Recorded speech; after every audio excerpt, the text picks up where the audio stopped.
الشيطان الرجيم بسم الله الرحمن الرحيم ولهم فيها من كل الثمرات ومغفرة من ربهم كمن هو خالد في النار وسقوا ماء حميما فقطع أمعاءهم ومنهم من يستمع إليك حتى إذا خرجوا من عندك قالوا للذين أوتوا العلم ماذا قال آنفا أولئك الذين طبع الله على قلوبهم واتبعوا أهواءهم والذين اهتدوا زادهم هدى وآتاهم تقواهم فهل ينظرون إلا الساعة أن تأتيهم بغتة فقد جاء أشراطها فأنى لهم إذا جاءتهم ذكراهم صدق الله مولانا العظيم الصلاة والسلام عليك يا سيدي يا رسول الله الصلاة والسلام عليك يا سيدي يا حبيب الله الصلاة والسلام عليك يا سيدي يا شفيع المذنبين وعلى آلك وأصحابك يا سيدي يا رحمة للعالمين.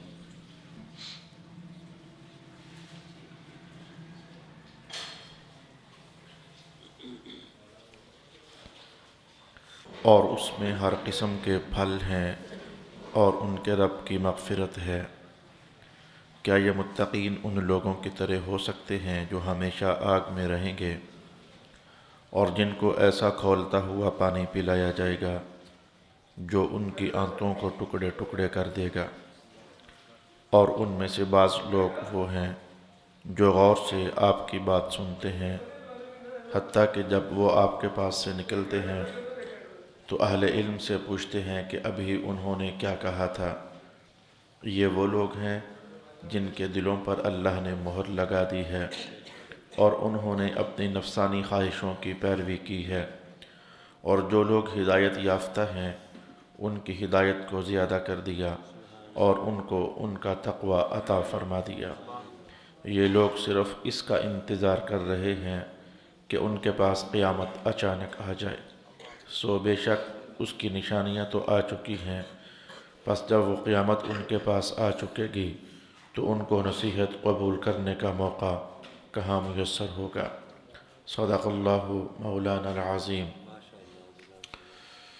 اللہ اکبر لا الہ الا اللہ واللہ اکبر وللہ الحمد۔ اللہ رب العالمین کے فضل سے سورہ محمد کی اگلی آیات بینات کی تلاوت کرنے کی سعادت پا چکا ہوں۔ ترجمہ سماعت کرنے کے بعد تلاوت کردہ آیات کے مضامین کی طرف ہم فوراً بڑھ جانا چاہیں گے۔ رب کائنات نے جو تلاوت کردہ آیت ہے اس کے پہلے حصے میں ایمان والوں کو جنت میں جو نعمتیں ملنی ہیں ان میں سے بعض نعمتوں کا حوالہ ارشاد فرمایا تھا۔ 4 طرح کی نہریں اور ان کے متعلق حدیث پاک میں جو تعلیمات اور معلومات آئیں گزشتہ نشست میں ہم نے جاننے کا اہتمام کیا تھا۔ 4 طرح کے مشروبات کا ذکر کرنے کے بعد اللہ رب العالمین نے یہ بات ارشاد فرمائی کہ وَلَهُمْ فِيهَا مِن كُلِّ الثَّمَرَاتِ، اہل جنت کے لیے جنت میں ہر پھل ہوگا۔ دنیا میں کوئی جگہ ایسی نہیں ہے کہ جہاں دنیا جہان کا ہر پھل میسر آ جائے۔ کہا جا سکتا ہے کہ حرمین میں کافی حد تک پھل جمع ہو جاتے ہیں مختلف جگہوں سے آئے ہوئے، لیکن اس کے باوجود بھی بہت سارے پھل ایسے ہیں جو حرمین کے اندر بھی پائے نہیں جاتے۔ ان کی مدت اتنی زیادہ نہیں ہوتی ہے کہ وہ زیادہ دیر تک اور زیادہ دور تک سفر طے کر سکیں، یا پھر دنیا کے ماحول میں رہتے ہوئے ان کی ویلیو، قیمت اور پرائس وائز اتنی کم ہوتی ہے کہ شاید حرمین میں ان کا لے کر جانا تاجر لوگ اس میں اپنا کوئی خاص فائدہ نہیں محسوس کرتے ہیں۔ کچھ پھل ایسے ہوتے ہیں جو پہاڑی علاقوں میں پائے جاتے ہیں، وہ وقتی سے ہوتے ہیں، ماحولیاتی سے ہوتے ہیں، اور ان کی مقدار اتنی زیادہ نہیں ہوتی ہے کہ انہیں بندہ ایکسپورٹ اور امپورٹ کے حوالے سے تجارت کے دائرے میں لا سکے۔ یہ ساری باتیں میں نے اس مقصد کے واضح کرنے کے لیے آپ کی خدمت میں عرض کی ہیں۔ دنیا میں صرف 2 جگہ ہیں جہاں کافی مقدار میں پھل پائے جانے کے باوجود وہاں بھی سارے پھل موجود نہیں ہیں، لیکن مولا کائنات نے ارشاد فرمایا وَلَهُمْ فِيهَا مِن كُلِّ الثَّمَرَاتِ، وہاں سارے پھل ہوں گے۔ کچھ پھل ایسے ہیں جو آج تک ہم نے دیکھے ہیں، اور کچھ ایسے ہیں جو آج تک ہم نے دیکھے بھی نہیں ہیں، اور کچھ ایسے بھی تو ہوں گے جو جنت کی ہی پیداوار ہوگی، اور جنت ہی سے اللہ تعالیٰ اپنی قدرت کاملہ سے جن کو ہم نہیں بھی جانتے ہوں گے تو وہ پھل بھی اللہ کریم عطا فرمانے والا ہے۔ پھلوں پر تو مجھے آج کوئی خاص کلام نہیں کرنا تھا، بس میں نے یہ آیت اپنے اس مقصد کو نبھانے کے لیے آپ کے سامنے دوبارہ سے بعض حصہ اس کا تلاوت کیا ہے کہ جنت میں ایمان والوں کے لیے رب کائنات نے مشروبات کا بھی بہترین اہتمام کیا ہوا ہے، اور جنت کے اندر اللہ تعالیٰ نے پھلوں کا بھی بہترین اہتمام کیا ہوا ہے۔ بہت کچھ اور بھی ہے، لیکن ویسے میں ایک بات گزشتہ نشست میں آپ کی خدمت میں عرض نہیں کر سکا ہوں۔ جنت میں حالانکہ بہت کچھ ہے، بہت کچھ ہے، بہت کچھ ہے اور بہت کچھ ہے، لیکن یہ پھلوں ہی کا حوالہ یہاں کیوں ارشاد فرمایا گیا ہے؟ کیا جنت میں پرندوں کے گوشت نہیں ہے؟ کیا جنت میں جانوروں کے گوشت نہیں ہے؟ کیا جنت میں کھائی جانے والی مختلف غذائیں نہیں ہیں؟ سب کچھ ہے۔ دلچسپ مجھے مفسر کا قول لگا، حضرت امام فخر الدین رازی اور ان ایسے دیگر ائمہ تفسیر نے ارشاد فرما دیا، شاید یہ کلام اور اتنا کو حصہ گفتگو کا آپ کے مقدر میں سننا تھا، اللہ تعالیٰ نے میرے ذہن میں ڈال دیا کہ مولا کائنات نے پھلوں کا حوالہ ہی کیوں ارشاد فرمایا ہے، حالانکہ دیگر مقامات پر بھی پھلوں کا حوالہ کثرت کے ساتھ استعمال کیا جاتا ہے۔ زیادہ سے زیادہ پھر یہ کہہ دیا جاتا ہے وَلَكُمْ فِيهَا مَا تَشْتَهِي، تم جو چاہو گے تمہیں ملے گا، لیکن پھل پھل پھل اور پھل۔ قرآن حکیم نے اس کا حوالہ بہت زیادہ قرآن حکیم میں ارشاد فرمایا گیا ہے۔ اس پر جو دلچسپ قول مجھے لگا وہ یہ ہے کہ ایک ہوتی ہے بنیادی غذا جو بھوک مٹانے کے لیے بندہ استعمال کرتا ہے، اور ایک ہوتی ہے بھوک مٹ جانے کے بعد بطور لذت مندی کے کچھ کھایا جاتا ہے۔ یہ جو کھانا کھانے کے بعد آپ کسٹرڈ کھاتے ہو، یہ بھوک مٹانے کے لیے نہیں ہوتا ہے، یہ ذائقہ چینج کرنے کے لیے ہوتا ہے۔ ہمارے لاہور کے علاقے میں کسٹرڈ وسٹرڈ بھی اب ہو گئے، لیکن کسی زمانے تک کلچر یہ تھا کہ وہ کھانے کے بعد پھل رکھے جاتے تھے، اور ہے دنیا بھر کے اندر بھی یہ جو چاٹ آپ بعد میں کھاتے ہیں، یہ اصل میں بھوک مٹانے کے لیے نہیں ہوتی ہے، یہ لذت مندی کے لیے ہوتی ہے اور ٹیسٹ پیدا کرنے کے لیے ہوتی ہے۔ تو پھلوں کا حوالہ دے کر رب کائنات نے یہ احساس بتایا کہ جنت میں بھوک تو لگنی نہیں ہے، جو بھی کھاؤ گے بطور لذت مندی ہی کے کھاؤ گے، جنت میں بھوک نہیں ہے، جنت میں پیاس نہیں ہے۔ تو پھلوں کا حوالہ دے کر اس مقصد کو رب کائنات نے واضح کر دیا کہ جنت کی ہر نعمت اور ہر نعمت اور ہر نعمت وجہ یہ نہیں ہے کہ تمہاری بنیادی ضرورت ہے تو اس کو نبھانے کے لیے تمہیں عطا کی جائے گی، بلکہ تمہاری بنیادی ضرورت ختم، اللہ تعالیٰ نے سب کچھ ہی لذت مندی کے لیے رکھا ہوا ہے۔ یہ گزشتہ اقوال میں سے ایک قول آپ کے حصے میں تھا، میں نے آپ کی خدمت میں عرض کر دیا۔ اب سمجھیے، مولا کائنات نے کہا ایک طرف یہ ایمان والے ہیں جن کی زندگی واقعتاً بڑے کٹھن مراحل سے گزرتی ہے۔ پاکستان میں رہنے والے مسلمانوں، ہم جس علاقے میں رہتے ہیں، ہمیں تو اپنے ہی علاقے کو سمجھنا ہے اور اسی کے حوالے سے بات کرنی ہے۔ دوسرے ممالک میں رہنے والوں کی مشکلات اپنی ہیں، لیکن پاکستان میں رہنے والوں سچ بتاؤ کیا زندہ رہنے کا بڑا مزہ آ رہا ہے؟ خاص کر کے کچھ سالوں سے جب آپ نفی میں ہے، یہ زندگی کا کوئی مزہ نہیں رہا۔ تاجروں سے پوچھو جی تجارت کا کوئی لطف نہیں رہا، محراب نشینوں سے پوچھو جی حالات اتنے بگڑ گئے ہیں، فتنے اور فساد اتنے زیادہ ہو گئے ہیں، اب اس طرح کا لطف نہیں رہا ہے۔ تو زندگی دنیا میں پوری کرنے کے لیے دن کاٹ رہے ہیں، دن پورے کر رہے ہیں، کسی کو معاشی بدحالیوں کا شکار ہونا پڑ رہا ہے، کسی کی اولاد اس کی نافرمان ہو رہی ہے، کسی کی بیوی کے حالات اس کے ساتھ ٹھیک نہیں ہے، کسی کا گھر اپنا نہیں ہے، کسی کو کرایوں نے دبا کے رکھا ہوا ہے، مختلف ٹیکسیز نے مسلمانوں کی جان نکالی ہوئی ہے۔ بہت زیادہ نہ بھی کہوں تو اتنا جملہ کافی ہے کہ دنیا میں رہتے ہوئے مسلمانوں نے بڑی کٹھن زندگی گزاری ہوتی ہے، اور دنیا میں رہتے ہوئے کافروں نے بظاہر تو بڑی ناز اور نعمت والی زندگی گزاری ہوتی ہے۔ ہر نعمت اور نعمت کی فراوانی ان کے پاس ہوتی ہے، ہر ترقی اور ترقی کی چابیاں ان کے پاس ہوتی ہیں۔ اب جب یہ دنیا کا فرق تھا تو مولا کائنات نے کہا کہ بس آنکھ بند ہونے کے بعد ایک دم سے کایا پلٹ جانی ہے، حالات بدل جانے ہیں۔ جو یہاں رہ کر جن کو مہلت دی گئی تھی اور وہ مہلت سے فائدہ نہیں اٹھا سکے، نافرمان کے نافرمان رہے، منکر کے منکر رہے، منافق کے منافق رہے، کافر کے کافر رہے، آنکھ بند ہونے کے فوراً بعد ان کی خوشحالیاں ختم ہو جانی ہیں اور ان کی بدحالیاں شروع ہو جانی ہیں۔ اور ایمان والو، تمہاری آنکھ بند ہونے کے بعد رب کائنات نے قبر کے اندر ہی تمہیں جنت کے جلوے عطا فرمانے شروع کر دینے ہیں۔ کہ جنت کی ہواؤں کا آنا قبر کے اندر ہی تو ہے، جنت کی خوشبوؤں کا، جنت تو چلو بعد میں میسر ہوگی، لیکن جنت کی خوشبوؤں کا یہاں سے پھیرا ڈال جانا قبر کے اندر سے یہ خوشحالی ہی تو ہے۔ میں کہتا ہوں کہ کتنا حالات ایک دم سے بدل گئے کہ کافروں کی قبر مسلسل اندھیرے میں ہے اور مسلسل عذاب میں ہے اور مسلسل تنگی میں ہے، اور مسلمانوں کی قبر، ایمان والوں تقوی داروں کی قبر مسلسل روشنیوں میں ہے، مسلسل ہواؤں میں ہے اور مسلسل کشادگی میں ہے۔ مسلمانوں کی قبر کے اندر کوئی بسیرا کرنے کے لیے، تنہائیاں کاٹنے کے لیے کوئی ساتھ لا کر بٹھا دیا جاتا ہے جو بندے کے ساتھ کی صبح تک رہتا ہے، اور کافروں کی قبر میں انہیں تنہا ہی سانپوں اور اژدہوں اور بچھوؤں کا نشانہ اور شکار بن جانا پڑے گا۔ اور ایک اور مقام پر رب کائنات نے یہ جملہ ارشاد کیا، ابھی اس کے بعد جہنم باقی ہے۔ اللہ اکبر، اللہ اکبر، یعنی مرنے کے فوراً بعد حالات بدلتے ہیں۔ ابھی من ورائہم جہنم، ابھی اس کے بعد جہنم باقی ہے، یہ قبر کے اندر جو ہونا شروع ہو جانا ہے، ابھی اس کے بعد جہنم باقی ہے۔ اب جب قیامت کا صبح ہوا اور حالات فیصلہ کن مراحل میں داخل ہونے کے بعد اہل جنت میں چلے گئے، کافر دوزخ میں چلے گئے، تو رب کائنات نے وہ تصویر بیان کی ہے اس آیت میں جس مقصد تک میں آپ کو لانا چاہتا تھا۔ ایمان والوں کے لیے دودھ بھی ہیں، ان کے لیے شرابیں بھی ہیں، ان کے لیے پانی بھی ہے، ان کے لیے میں کہتا ہوں کہ شہد بھی ہے، ان کے لیے ہر پھل بھی ہے، ان کے لیے ہر ڈرائی فروٹ بھی ہے۔ رہی بات کافروں کی، تو قرآن نے جو کافروں کا نقشہ کھینچا کہ بس تمہاری لذتیں ختم، تمہاری جنت فنش، تمہاری جنت ختم ہو چکی ہے، یہ تو رسول پاک علیہ السلام نے فرما دیا کہ کافروں کی دنیا جو ہے یہی ان کے لیے جنت ہے، تمہاری جنت سمٹ چکی ہے۔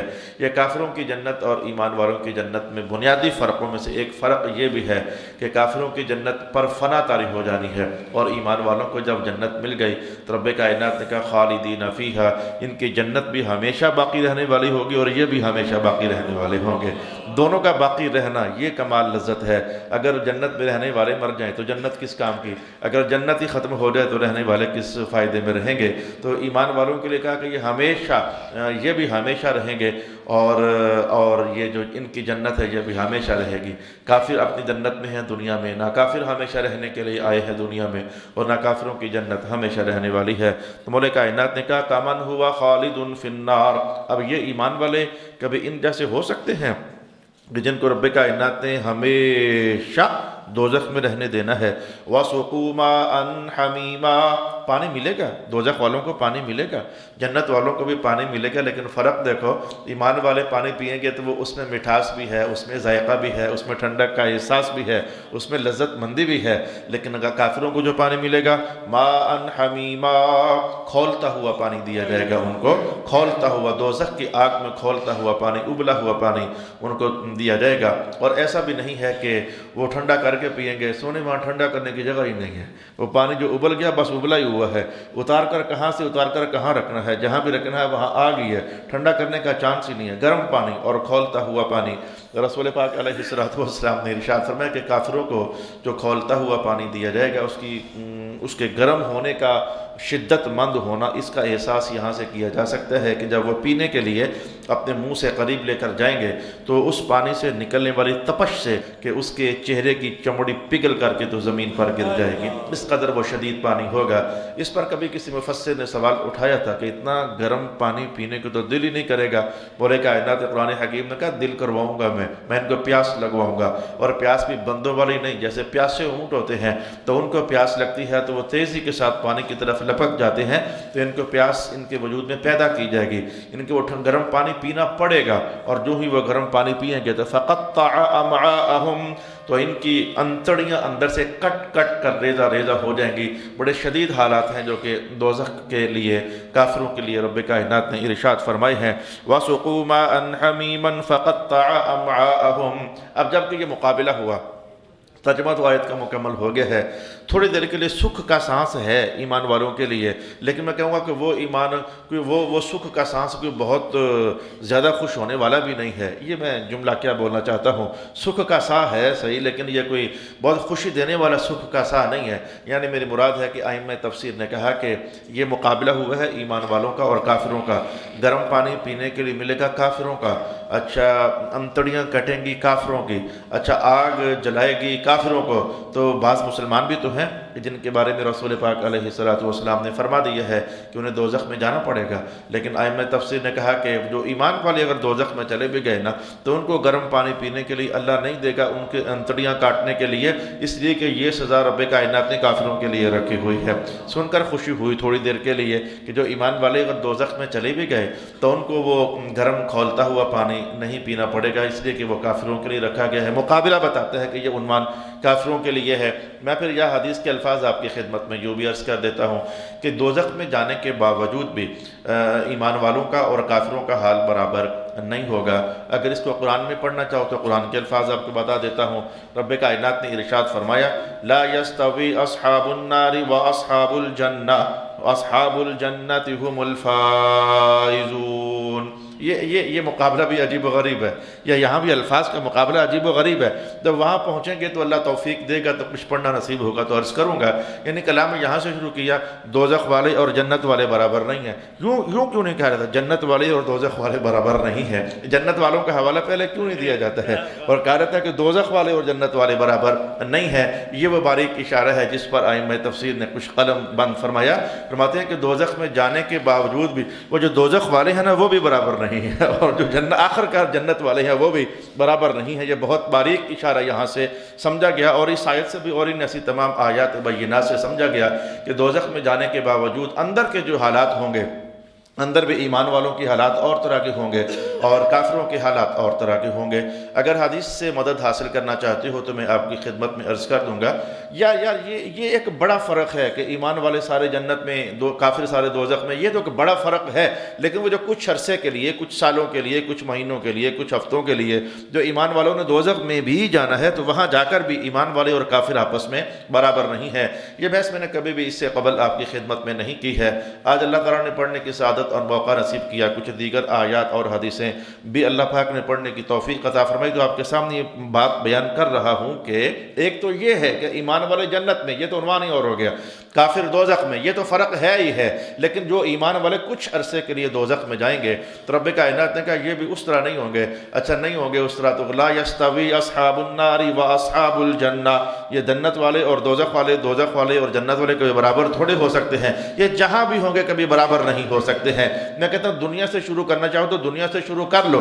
کیا دنیا میں رہتے ہوئے ایمان والے اپنی پریکٹیکل لائف میں، محنت میں، تگ و تاز میں، جد و جہد میں، اطاعت میں، فرما برداری میں، ماننے میں، ایکسیپٹ کرنے میں، کیا یہ ایمان والے اور کافر برابر ہیں؟ کافر تو اللہ کو مانتے نہیں، یا کچھ ہیں جو رسول اللہ کو مانتے نہیں۔ ایمان والے اللہ کو بھی مانتے ہیں، رسول اللہ کو بھی مانتے ہیں۔ کافر تو قیامت کے اٹھنے کو یقین کی نظر سے دیکھتے ہی نہیں ہے، لیکن ایمان والے تو دیکھتے ہیں۔ کافروں کو کیا لگا اس بات سے کہ جنت اور دوزخ کوئی شے ہے، وہ مانتے ہی نہیں ہے، لیکن ایمان والے جنت اور دوزخ کو مانتے ہیں۔ کافروں کو کیا لگے فجر کی نماز کے لیے، ان کو کیا لگے ظہر سے، ان کو کیا لگے مغرب اور عشاء سے، لیکن ایمان والوں کو تو لگے۔ کافروں کا تو کوئی قرآن ہی نہیں ہے جسے اٹھ کر کے وہ صبح و رحمت کمانے کے لیے پڑھتے ہوں، لیکن ایمان والوں کے لیے تو ہے۔ انہیں اپنا مصحف نور کھولنا ہوتا ہے، انہیں اپنی کتاب حکمت کھول کر الفاظ سے اپنی آنکھوں کو اور روح کو سیرابی اور تازگی عطا کرنی ہوتی ہے۔ میں نے کہا کافروں کو کیا لگے روزہ رکھنے سے، یہ تو ایمان والے ہیں جن کے روزوں کی تمیز ہے۔ کافروں کو کیا لگے حیاداریوں سے، یہ تو ایمان والے ہیں جنہیں حیاداری حضور رحمت اللہ نے سکھا دی ہوئی ہے۔ یہ فرماتے ہوئے اگر کوئی حسن بے حجاب ہو کر کبھی نظروں کے سامنے سے گزرے تو تم یہ سوچ کر نظر جھکا لینا کہ حضور نے منع کیا ہے۔ اب یہ نظر جھکنے کے بعد اب جا کر نماز پڑھ دیکھنا کیسی لذت اللہ عطا فرما دے گا۔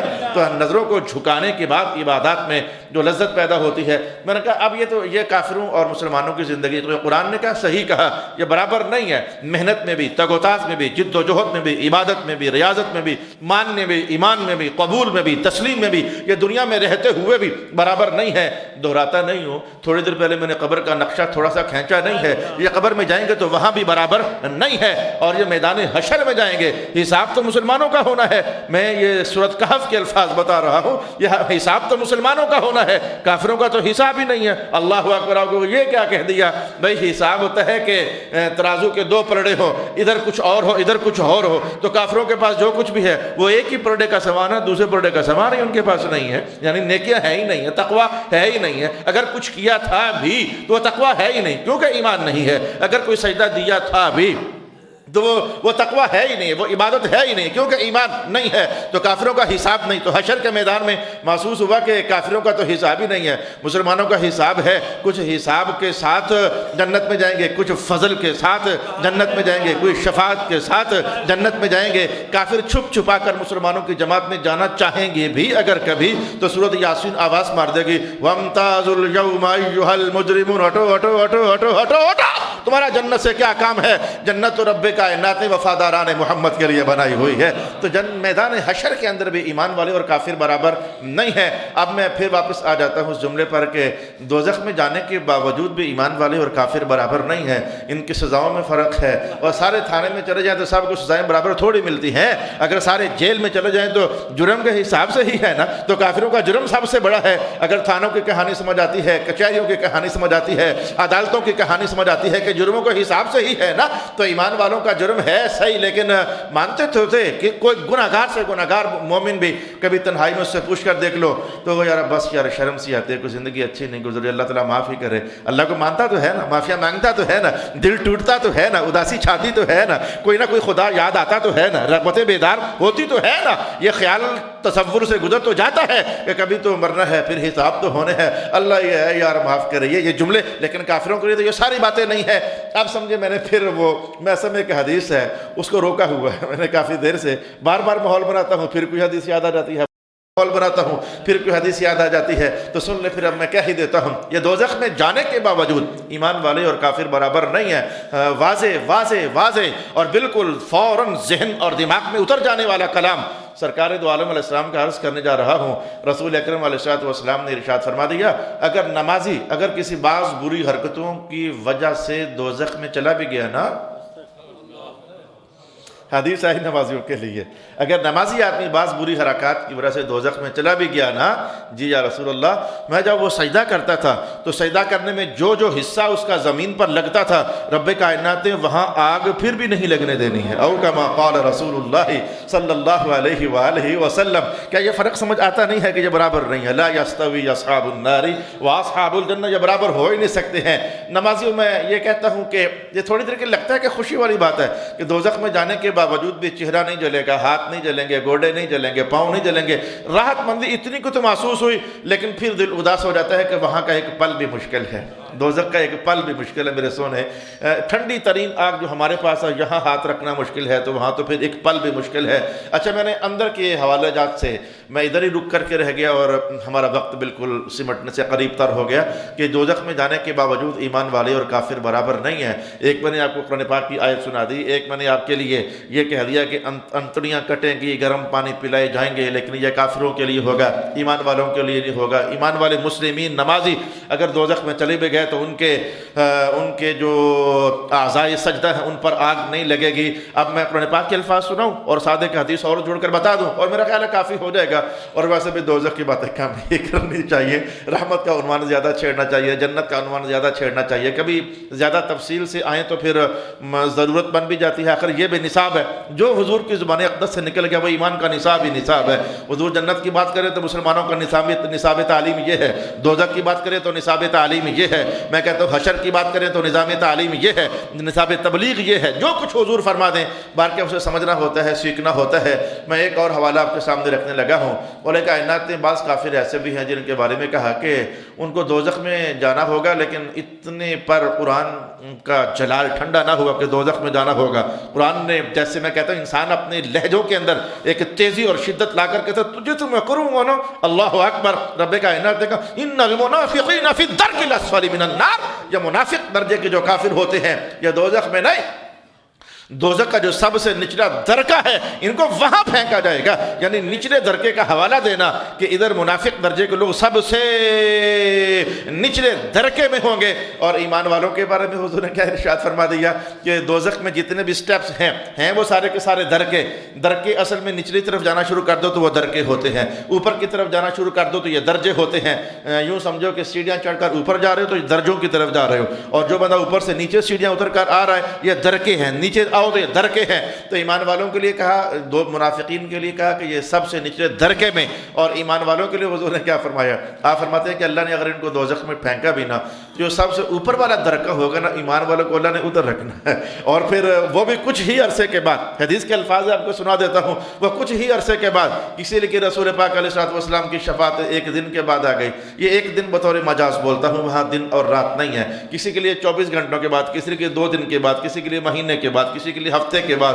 تو یہ شفاعت جیسے جیسے آتی چلے جائے گی، سرکار دو عالم علیہ السلام نے فرمایا کہ ان قریب ایسا ہو جانا ہے کہ دوزخ کا اوپر والا جو سارا درکہ ہے وہ سارے کا سارا خالی ہو جانا ہے۔ اب جو گیسز پیدا ہوتی ہیں، یہ جو آگ ہوتی ہے گیس پیدا کرتی ہے، گیسوں سے بنتی بھی ہے، گیس پیدا کرتی بھی ہے، تو جو نیچے سے گیسز پیدا ہو کر کے تو درکے کے اندر یہ ماحول بنائے گی۔ تو رسول پاک علیہ السلام کہتے ہیں دوزخ کی تیز ہواؤں سے مسلمان جس درکے میں ہوں گے اس کے دروازے اور کھڑکیاں آپس میں کھڑل کھڑل کھڑل، جیسے آندھی اور طوفان چلتا ہے تو خالی گھروں کی کھڑکیاں بجتی ہیں، تو رسول پاک علیہ السلام نے کہا کہ ان کی کھڑکیاں اور دروازے آپس میں یوں بج رہے ہوں گے۔ او کما قال رسول اللہ صلی اللہ علیہ وآلہ وسلم۔ میرا خیال ہے کہ آج کی نشست میں ہم اتنا ہی سمجھنے کی کوشش کرتے ہیں، اگلے سفر کی طرف بڑھ جاتے ہیں، لیکن یہ بتانا ضروری ہے کہ ایمان والو، زندگی ہے، تھوڑی ہے، مشکل ہے، نبھا لو، اطاعت میں نبھا لو، بندگی میں نبھا لو۔ ہے مشکل ضرور لگتا ہے، کس کا دل کرتا ہے سویرے سویرے ٹھنڈے پانی سے وضو کرنے کے لیے، کس کا دل کرتا ہے اپنا بستر چھوڑ کر کے تو مصلی پر آنے کے لیے، کس کا دل کرتا ہے کہ حالات ٹائٹ پوزیشن میں ہو، حلال اور حرام کا فرق کیے بغیر سامنے حرام کا پیسہ آ جائے تو بندہ ہاتھ نہ مارے، کس کا دل کرتا ہے پیسہ دے کر تو دل ڈولتے ہیں، طبیعت للچاتی ہے، مست بندہ ہوتا ہے۔ پیسہ تو ایسی بری شے ہے، میرے استاد گرامی شاہ صاحب فرماتے ہیں بیگانوں کا بھی گن رہا ہونا بندہ تو مزہ آ رہا ہوتا ہے۔ یہ ایسی خطرناک بیماری ہے پیسوں والی، تو اللہ تعالیٰ محفوظ فرمائے۔ مولا کائنات نے ارشاد فرمایا کمن ہوا خالد فی النار وسقوا ماء حمیما فقطع امعاءہم۔ یہ متقین ان لوگوں کی طرح کیسے ہو سکتے ہیں جو ہمیشہ آگ میں رہیں گے اور جن کو ایسا کھولتا ہوا پانی پلایا جائے گا جو ان کی آنتوں کو کاٹ دے گا۔ لا یموت فیہا ولا یحیا۔ رب کائنات نے کہا اب یہ نہیں ہے کہ انتڑیاں کٹ جائیں تو کافر مر جائیں تو جان چھوٹ جائے، کہا نہیں، دوزخ میں موت تو ہم نے آنے دینی ہی نہیں ہے نا، موت تو آنے دینی نہیں ہے۔ لا یموت فیہا، دوزخ والے دوزخ میں نہیں مریں گے اور جنت والے جنت میں نہیں مریں گے، ان کے لیے بھی آبادیت کی زندگی ہے اور ان کے لیے بھی آبادیت کی زندگی ہے۔ چند سالوں کی عیاشی نے کہاں پہنچا دیا، چند سالوں کی انکار نے کہاں پہنچا دیا، چند سالوں کے حق کے ساتھ مجادلے کرنے سے ان کافروں کو اللہ رب العالمین نے کہاں سے کہاں پہنچا دیا۔ فقطع امعاءہم۔ تو جو مجھے آیت یاد آ رہی تھی کہ نہ وہاں جی سکیں گے نہ وہاں مر سکیں گے۔ یہ جینا ہے کہ جب بھی پانی پئیں تو ان کے چہرے کی چمڑیاں پگھل کر کے، ایک حدیث کے الفاظ میں نے پڑھے، جیسے ایسے ہوتا ہے جیسے کہ جی حضور کیسے ہوتا ہے جیسے کہ میں جیسے موم بتی پگھلے۔ تو یا ویسے میں اس حدیث کو پڑھ کر میں بڑا خوش ہوا ہوں کہ لگتا ہے کہ حضور کے زمانے میں، لگتا کیا ہے صحیح بات ہے کہ حضور رحمت عالم کے مبارک دور کے اندر موم بتیاں ہوتی تھی ویسے، یعنی چراغوں کا زمانہ تو ہے ہی ہے، لیکن حضور آخر موم بتی کا حوالہ دے رہے ہیں۔ جیسے موم بتی کو موم پگھلے تو اس کے پیندے کی طرف قطرے کے اوپر قطرے جمنا شروع ہو جاتے ہیں تو نیچے کے ڈبل سی تہ سی محسوس، ٹرپل سی تہ سی محسوس ہو جاتی ہے۔ تو رسول پاک علیہ السلام نے فرمایا کہ کافروں کو جب آگ جلائے گی تو پگھلیں گے تو ان کا جسم کا گوشت پنڈلیوں کے پاس آ کر شمع کے قطروں کی طرح پگھل کر جم کر الگ ہونا شروع ہو جائے گا، جیسے وہ ایک اور سی تہ بنی ہوئی ہوتی ہے۔ لیکن ساتھ ہی مولا کائنات نے کہا یہ تھوڑا ہے کہ جان چھوٹ جائے گی، یہ تھوڑا ہے جو پگھل جائیں گے ہم نیا چمڑا ان کو عطا فرما دیں گے، جب وہ پگھل جائے گا تو نیا چمڑا عطا فرما دیں گے تاکہ باقی رہیں اور یہ عذاب کو محسوس کریں۔ یہی حال ہے، انتڑیاں کٹ جائیں گی تو یہ تھوڑا ہے کہ اب جان چھوٹ جائے گی، اللہ ساتھ ہی نئی انتڑیاں پیدا فرما دے گا، اللہ ساتھ ہی نئی انتڑیاں پیدا فرما دے گا۔ وہاں جو کچھ بھی ہو رہا ہے ساتھ ہی اس میں تبدیلیاں ہو رہی ہیں، ساتھ ہی وہ بندہ نئے سے نیا ہوتا چلا جا رہا ہے۔ مولا کائنات نے کہا فقطع امعاءہم ومنہم من یستمع الیک۔ اب سلسلہ کلام ایسے مقام پر داخل ہوا کہ جہاں سے خاموشی سے گزر جانا امانت داری کا تقاضا نہیں ہوگا، خیانت ہو جائے گی اگر میں یہاں سے کچھ بھی کہے بغیر اگر آگے گزر جاؤں گا تو یہ خیانت ہو جائے گی۔ صرف ایسا کر لیتے ہیں کہ جو ہمارے پاس چند سیکنڈز بچتے ہیں ان میں تلاوت کردہ آیت کا ایک بار پھر ہم ترجمہ دیکھ لیتے ہیں، ترجمہ دیکھنے کے بعد چلیں اگلی نشست میں باقاعدہ اس عنوان کو نبھایا جائے گا، لیکن بڑے باریک نکات اور اشارات اور غفلت سے نکالنے کے لیے بڑی پیاری اور گہری دستک بھی ہے۔ رب کائنات نے کہا کچھ لوگ لوگ ہیں جو حضور کے پاس آتے ہیں تو آ کر کے باتیں بڑے غور کے ساتھ سنتے ہیں اور باہر نکل کر کے تو پھر پوچھنے لگ جاتے ہیں کیا کہا تھا رسول اللہ نے.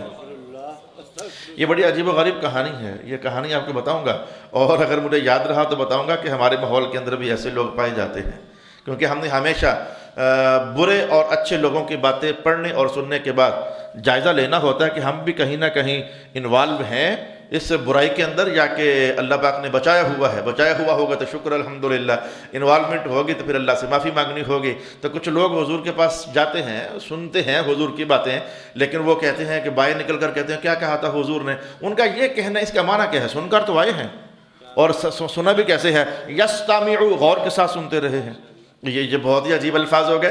یستمعوا، سامعہ ہوتا سننا، یستمعوا غور کے ساتھ سننا، طلب کے ساتھ سننا. تو سنا بھی غور کے ساتھ ہے حضور کی بات کو، لیکن جب باہر نکلے تو آ کر کہتے ہیں کہ ماذا قال آنفا، کیا کہہ رہے تھے محمد صلی اللہ علیہ وسلم. ان کے اس قول کے پیچھے کہانی کیا چل رہی ہے کہ جس کے بعد وہ سن کر، غور سے سن کر باہر نکلتے ہیں تو کہتے ہیں کیا کہہ رہے تھے محمد؟ اولئک الذین طبع اللہ علی قلوبہم. مولا کائنات ان کی اس حرکت پر ناراض ہوا.